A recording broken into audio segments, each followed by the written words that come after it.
اور تبوک مدینہ سے 700 کلومیٹر دور تھا اور وہاں پہنچنے کے لیے ایٹ لیسٹ 15 دن کا سفر کرنا تھا.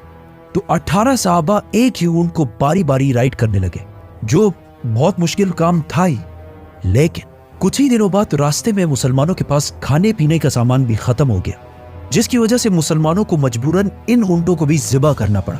لیکن اتنے سخت حالات میں بھی سب کو پتا تھا کہ ان میں سے کوئی بھی پیچھے رہ گیا تو منافق ڈکلیئر کر دیا جائے گا. تو سارے مسلمان اس سب کے باوجود بھی آگے بڑھنے لگے. لیکن ایک صحابی اپنے اونٹ کی وجہ سے اس فوج سے پیچھے رہ گئے, ابو ذر غفاری.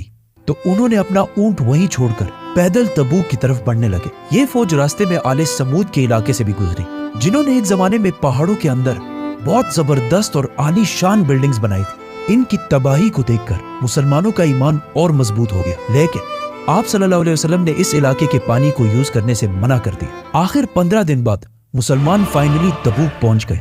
تبوک مسلمانوں کی امپائر سے باہر غسانی کنگڈم کے بالکل سینٹر میں ایک سٹی تھی, وچ مینز مسلمان اپنا علاقہ چھوڑ کر دشمن کے علاقے کے بالکل سینٹر تک پہنچ گئے. اور وہاں پہنچتے ہی مسلمان رومن امپائر سے لڑنے کے لیے بالکل تیار ہو گئے اور صفوں میں کھڑے ہو گئے. لیکن کافی ٹائم انتظار کرنے کے بعد بھی نتھنگ, بالکل خاموشی, اور کوئی بھی مسلمانوں سے لڑنے کے لیے نہیں آیا. اب یہاں پر کچھ کنفیوژن ہے.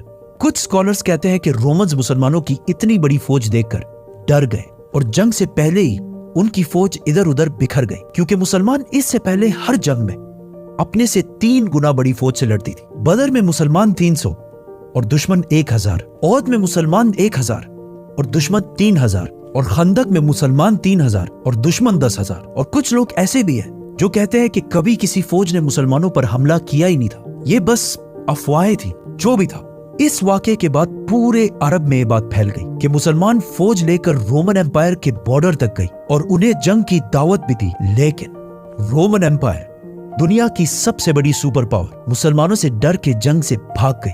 اب تک پوری دنیا مسلمانوں کو بس ایک چھوٹی سی فورس سمجھتے تھے, لیکن اس واقعے کے بعد مسلمانوں کو پوری دنیا ایز اے گلوبل پاور دیکھنے لگی. تبوک کے پاس جتنے بھی چھوٹے چھوٹے کنگڈمز تھے وہ اب تک رومن امپائر کے انڈر رہتے تھے.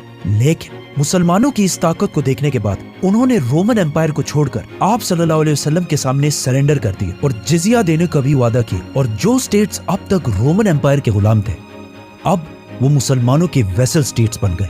اور اب پہلی دفعہ مسلمانوں کی اس سلطنت کے بارڈرز ڈائریکٹ 2 بڑے سپر پاورز رومن اور پرشین امپائر سے ٹکرا گئے اور پوری دنیا مسلمانوں کو ایک سپر پاور کی طرح دیکھنے لگی. ان چھوٹے کنگڈمز کے سرنڈر کرنے کی وجہ سے مسلمانوں کو بہت سارے گھوڑے, اونٹ اور سونا ملا. اور آخر 20 دن تبوک میں سٹے کرنے کے بعد آپ صلی اللہ علیہ وسلم اور یہ 30,000 کا لشکر واپس مدینہ پہنچے, جہاں ان کو بہت زبردست طریقے سے ویلکم کیا گیا, کیونکہ جو فائدہ مسلمانوں کو رومن سے جنگ کے بعد حاصل ہونا تھا وہ بغیر کسی جنگ کے مسلمانوں کو مل گیا. اور مسلمانوں کے درمیان جو ٹریٹرز, منافقین تھے, وہ بھی سارے مسلمانوں کے سامنے آ گئے.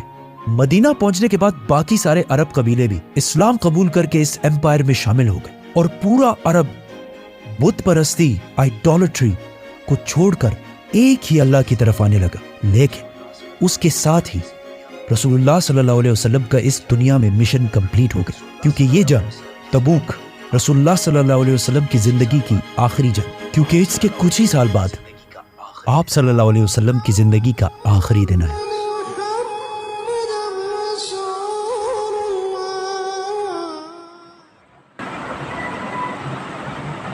مطلب بنا جنگ کیے اور جو چیز چاہیے مل گئی. ہاں, بنا جنگ کی. اچھا, سب سے بڑی چیز یہ چیز دیکھو کہ جنگ تابوت حضور پاک صلی اللہ علیہ وسلم کی آخری جنگ تھی.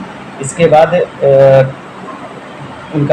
ان کی وفات, ہاں, اس کے بعد کوئی جنگ نہیں لڑی گئی. تو اور اس جنگ کا یہ تھا کہ مین رول کیا تھا, اس جنگ کا مین ٹاپک کیا تھا کہ یہ جنگ جب لڑنے کے لیے گئے تو وہاں پہ رومن امپائر میں سے کوئی بھی نہیں آیا. تو تبھی پورے مکہ میں, پورے عرب میں یہ چیز پھیل گیا کہ تابوت کے بھی لوگ, ہاں, اتنی بڑی پاور رومن امپائر, اتنی بڑی پاور وہ نہیں آئی. ہاں, تو سارا سونا چاندی ان کو بہت مال ملا وہاں سے, اور بنا جنگ لڑے یہ لوگ واپس آ گئے, مطلب جیت گئے بنا جنگ لڑے وہ لوگ. وہ لوگ سرنڈر کر دیے. اور اس کے بعد گلوبل پاور, مسلمان کی گلوبل پاور بن گئی. یہ تھا یہ جنگ تابوت کی کہانی.